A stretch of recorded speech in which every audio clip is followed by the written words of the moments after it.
بجد يا جماعه حرام بجد والله.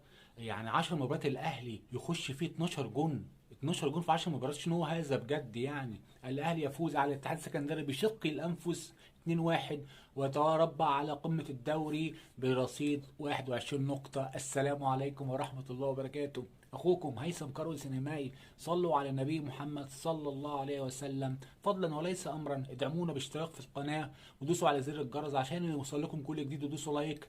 يا جماعه النادي الاهلي النهارده غلب الاتحاد السكندري طبعا زي ما انتم عارفين وشفتم 2-1 باستاد القاهره، ولكن النتيجه يعني مع اداء الماتش مش ممكن على الدفاع. الدفاع هو اسوأ ما في اليوم وما في المباراه، هو اسوأ شيء هو الدفاع.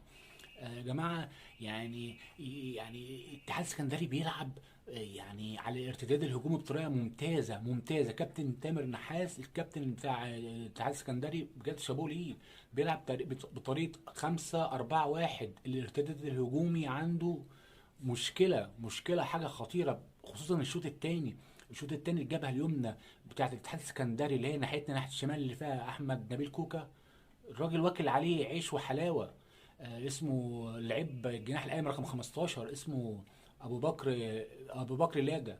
ابو بكر ده الراجل واخده رايح جاي رايح جاي. وكمان خلى جون اوبوكا اللي هو المهاجم، نزله كمان تحت ناحيه اليمين ناحيه الجبهه اليمنى، عشان شايف الدنيا هناك جميله جدا. يعني حتى المفروض يعني مش هنلوم طبعا ياس روب المدير الفني الجديد اللي لسه بيتعرف برضه على الفرقه، لكن المفروض كان يدخل حد مع احمد نبيل كوكا، يبقى رقابه ثنائيه. ما دام الجبهه دي مستباحه مع في الاهلي الشوط الثاني يعني عموما طول المباراه. يا جماعه ده احنا حتى اما طرد مننا احمد نبيل كوكا في الدقيقه 78، هو كويس ان هو اتطرد اصلا، هو كان سيء جدا. احنا بنتكلم سريع عشان الفيديو مدته قصيره. لكن المفروض بقى يعني نمشي الدنيا. لا، وبحسن حظنا كمان ان لعيب منهم اتطرد. لا، ادائنا سيء وعمالين ندافع.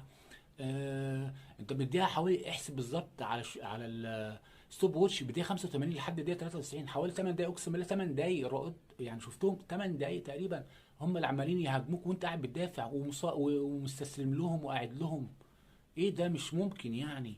والاجوان اللي بتخش فينا 12 جون طول الموسم يا جماعه، في حاجه اسمها كتله دفاعيه. انت فريق منظومه واحده، بترجعوا مع بعض، مش بتعتمد على المدافعين الاثنين اللي هناك وانا مش راجع وخط الوسط بيرتد للامام. في حاجه اسمها كتله يعني دفاعيه واحده.